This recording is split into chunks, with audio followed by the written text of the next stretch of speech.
सर्वदुष्ट ग्रह बंधन सर्वजन बंधन वशीम कुरु हुम ओम मलयाचल बगला भगवती महापूरी महाकराली राजमुख बंधन ग्राम मुख बंधन ग्राम पुरुष बंधन काल मुख बंधन चौर मुख बंधन व्याघ्र मुख बंधन सर्वदुष्ट ग्रह बंधन सर्वजन बंधन वशीम कुरु हुम ओम वो है ना आपके उसमें छह में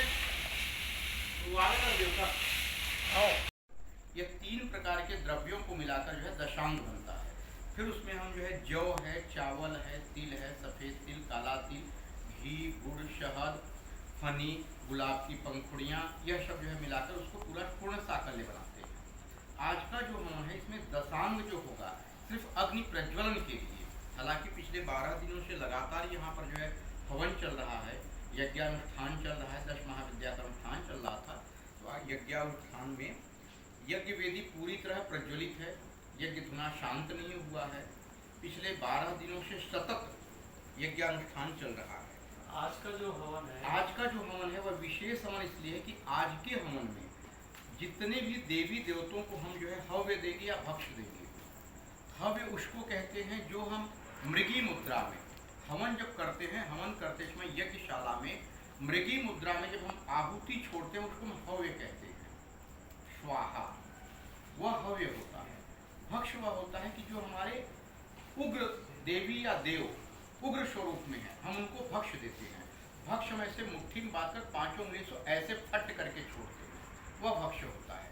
तो पहला भेद तो हवन की विधि का यह भेद है कि हव्य क्या है और भक्ष क्या है।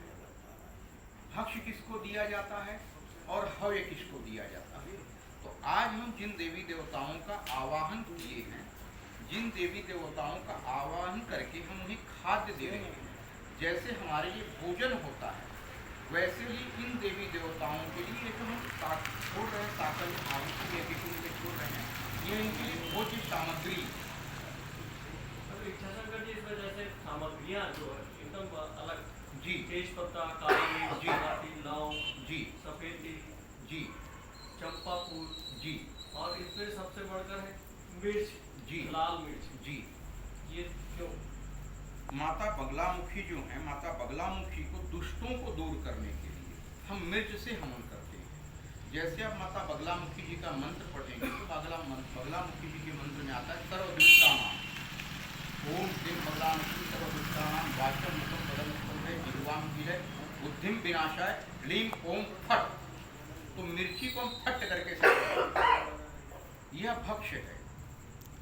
हम अघोर, भगवान शिव जी का जो अघोर स्वरूप है, हम भगवान शिव जी को अघोरेश्वर कहते हैं। हम अघोर को जब कहते हैं ओम अघोरभ्य, घोर घोर तरभ्य, घोर तरभ्य तर तरभ्य तर तरभ्य तर तरभ्य, घोर घोर घोर तर तरभ्य, तो हम जब भगवान शिव जी के अघोर रूप का स्मरण करते हैं तब हम उनको भक्ष देते हैं। तो आपके कहने का तात्पर्य ये है कि जो अघोर तरीके से जो इस तरीके से हवन किया जा रहा है वो क्यों ऐसा क्यों किया जाता है? पहली बात तो देखिए, अघोर जो शब्द है, इस अघोर शब्द को समझ लें। अघोर शब्द का मतलब हम कहते हैं अवघड़। पहली बात तो यह अवघड़ नहीं होता, जो अघोर समझा जाता है वह नहीं होता। अघोर का मतलब जो घोर न हो, अघोर। घोर मतलब बहुत कठिन, घोर मतलब होता है बहुत कठिन। अघोर जो घोर न हो, इतना सहज हो गया हो, इतना सरल हो कि पंख और पकवान में कोई अंतर न हो। पंख हो गया यानी गंदगी, लैट्रिन, उसको हम पंख कहते हैं। खाद्यान्न पदार्थ होते हैं उनको हम पकवान कहते हैं। जब उसको हम पकाते हैं अच्छी तरह घी वगैरह में तो उसको हम पकवान कहते हैं। पका हुआ अन्न यानी पकवान। तो पकवान जो शब्द है यह पकान का अपभ्रंश शब्द है पकवान। इस टाइप का जो हवन है किस प्रयोजन से किया जाता है? यह जो है काम्य प्रयोग है, कामना सिद्धि के प्रयोग है। वर्तमान समय में हम जहाँ पर रह रहे हैं, जिन स्थितियों में रह रहे हैं, इन परिस्थितियों में क्या होता है कि अमूमन जितने भी व्यक्ति हैं सबके वैरी हैं। आपने किसी का जरूरी नहीं किसी का अहित किया हो तभी वो आपका वैर विरोध कर रहा हो, यह जरूरी नहीं है। अंतर मन में जलन हो रही है, उस जलनवश क्या करते हैं, ईर्ष्यावश हमारे बहुत सारे कामों को बिगाड़ देते हैं। इस हवन का जो मंत्र है अलग होता है आम जो हवन करते हैं। आम हवन में हम क्या करते हैं कि देवी देवताओं का आवाहन करते हैं। इसमें भी जो प्रथम आवाहन होगा गणेश जी का आवाहन होगा, लेकिन इसमें उच्चिष्ट गणपति से आवाहन होगा क्योंकि ये तंत्रोक्त पद्धति है। इसमें गुरु का आवाहन होगा तो गुरु के साथ गुरु होंगे, परम गुरु होंगे, परमा गुरु होंगे, परमेष्ठ गुरु होंगे। गुरु की 4 पीढ़ियों को लेकर हम आवाहन करेंगे।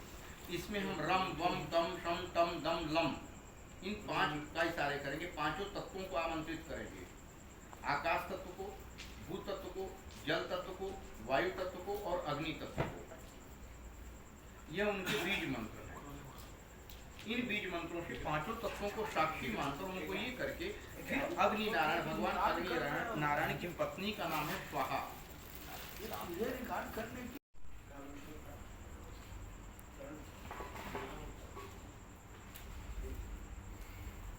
गुरुभ्यो नमः।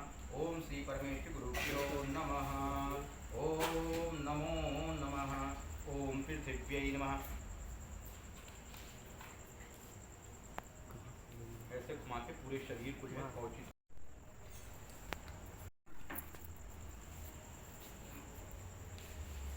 ओम यज्ञ शूकर जाया त्वं जयम देवी जयावहे। जय अजय जयाधारे जयशीले जयप्रदे सर्वाधारे सर्वबीजे सर्वशक्ति समन्विते सर्वकाम प्रदे देवी सर्वेष्ट देहि मे भवे।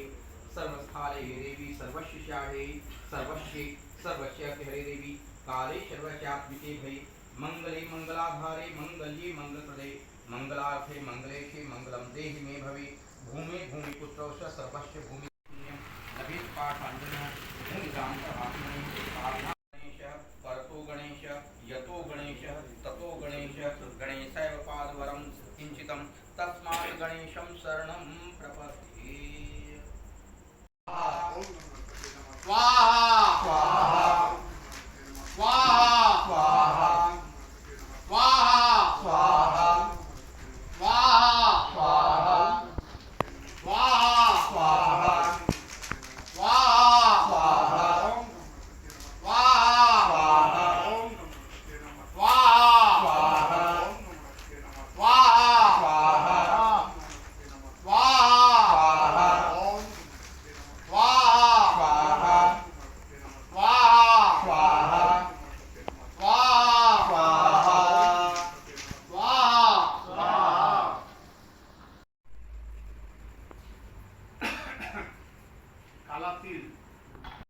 सकल गुण निधानम बाणानां धीशम रघुपति प्रिय भक्तम वात जातम नमामि। गोष्पदे कृतवारिशम मशक कृतराक्षिशम रामायणं महामाला रत्नम वंदे अनिलाभ्यम अंजनानंदनम वीरम जानकी शोकनाशनम कपीशम मक्षहंतारम वंदे अलंका भयंकरम उल्लंघय सिंधो शरणं शरीरम यह शोकवहिन्नं जनकात्मजायाः आदाय तेन स्वाहा। ओम क्राम क्रीम क्रूम कालिका देवी नमः। स्वाहा। ओम क्राम क्रीम क्रूम कालिका देवी नमः। स्वाहा। क्राम क्रीम क्रूम कालिका देवी नमः। स्वाहा। क्राम क्रीम क्रूम कालिका देवी नमः। स्वाहा। ओम क्राम क्रीम क्रूम कालिका देवी नमः। स्वाहा। ओम क्राम क्रीम क्रूम कालिका देवी नमः। स्वाहा। कालिका देवी नमः। स्वाहा।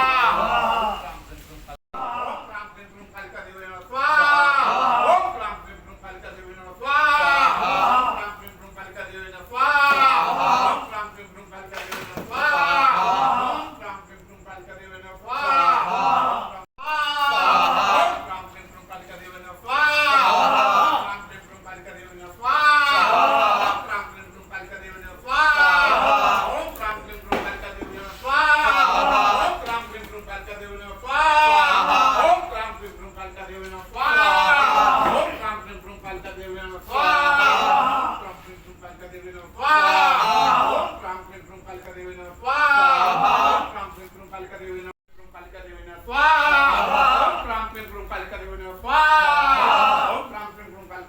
स्वाहा।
ज्वालामुखी देव्याय नमः।